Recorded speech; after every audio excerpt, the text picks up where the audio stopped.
In St. Paul's celebrations, the wedding party is represented by two separate yet equal groups: the groomsmen who party too much and the bridesmaids who criticize them.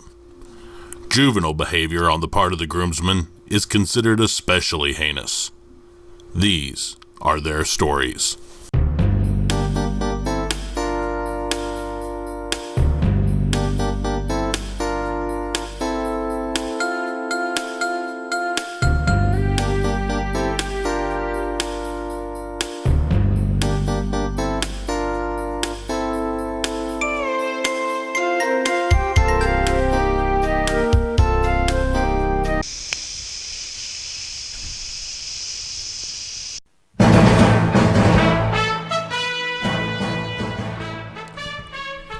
We interrupt your background music for a special report. As we reported earlier, the Kroenke Hundley wedding party that had been previously missing since the ceremony has been found.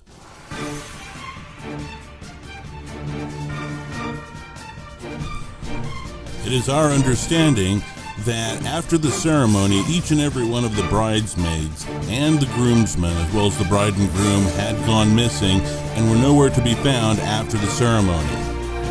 Sources tell us that they have actually already arrived at the location for the reception and will be arriving very shortly.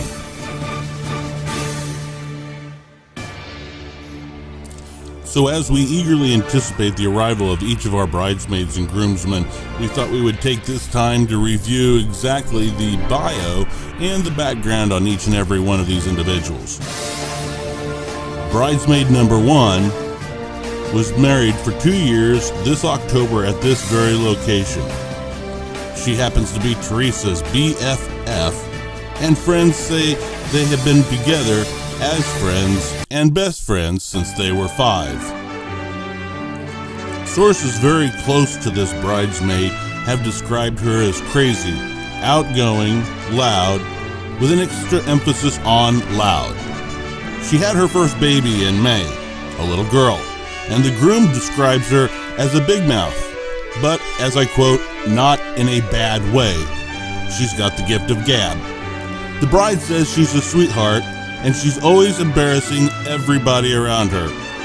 Oh, looks like she's arriving. Please welcome your bridesmaid number 1, Megan Morris.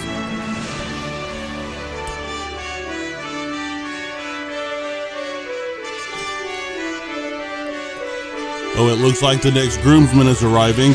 He is known the groom for 7 years. He is a brother-in-law to the groom and married to his older sister. This groomsman has a doctorate in microbiology and a fanatic about Kansas State University. Typically known as a runner, he also likes soccer and he's a dog lover. The groom says he loves his dog, perhaps even more than his own 2 children, which we find very, very, very sad. Also known for eating pasta, please welcome your groomsman number 1, David Rozovsky.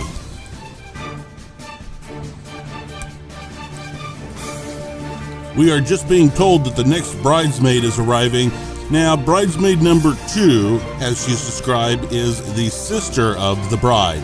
She's the middle child in the family and also known as, and I quote, the diplomat. She's a special education teacher. She's, on average, typically fairly quiet, but from what I'm also told, she is an amazing baker. She has 2 degrees in finance and elementary education, and she's currently getting her master's degree in special education. Prior to education, she was a nail tech, so, from what I'm told, she will be giving quickie, pedi, and manicures throughout the evening. Ladies and gentlemen, please welcome Amanda Leonard.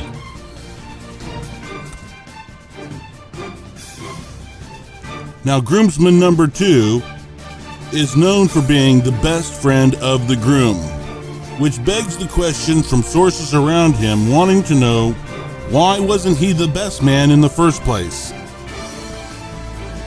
Our groomsman number 2 recently passed the bar exam, and you may refer to him all evening long as counselor. This individual once played chess and burnt poison ivy with the groom at the same time. Groomsman number 2 wasn't always a scholar.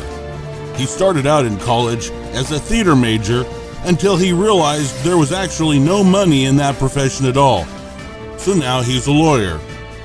This individual attended college at KU in Lawrence and has a law degree. Please welcome Lawrence Henderson.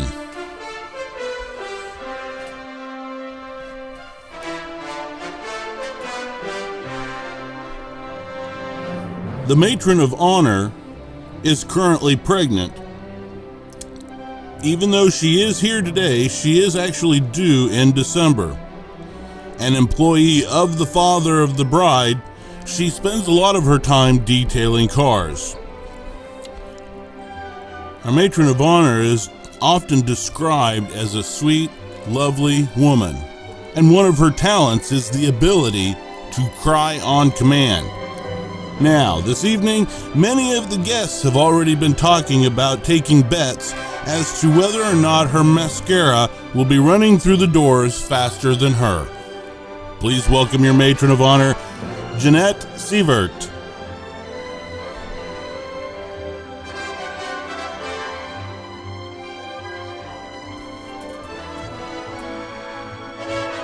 And finally this evening, the father of the groom is the last member of the wedding party to be located. Lewis, our groom, was said to be so cheap about this wedding reception that in order to save money on tuxedos, he decided to make the best man the father of the groom. This individual liked his name so much that he named his son after him. He's a West Point graduate and I quote, a party guy. They are constantly entertaining people at his house. He's also known for having entirely too many couches in this said house. As a wedding gift, they gave the bride and groom one of their couches. Now they're down to 13. So feel free to take a seat. Literally, there's entirely too many of them in his house. Please welcome your best man and the father of the groom, Elrin Lewis Hundley.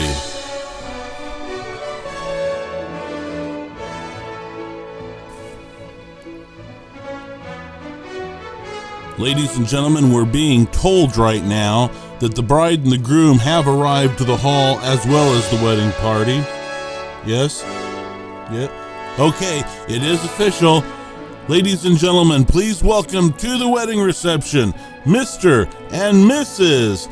Lewis Hundley.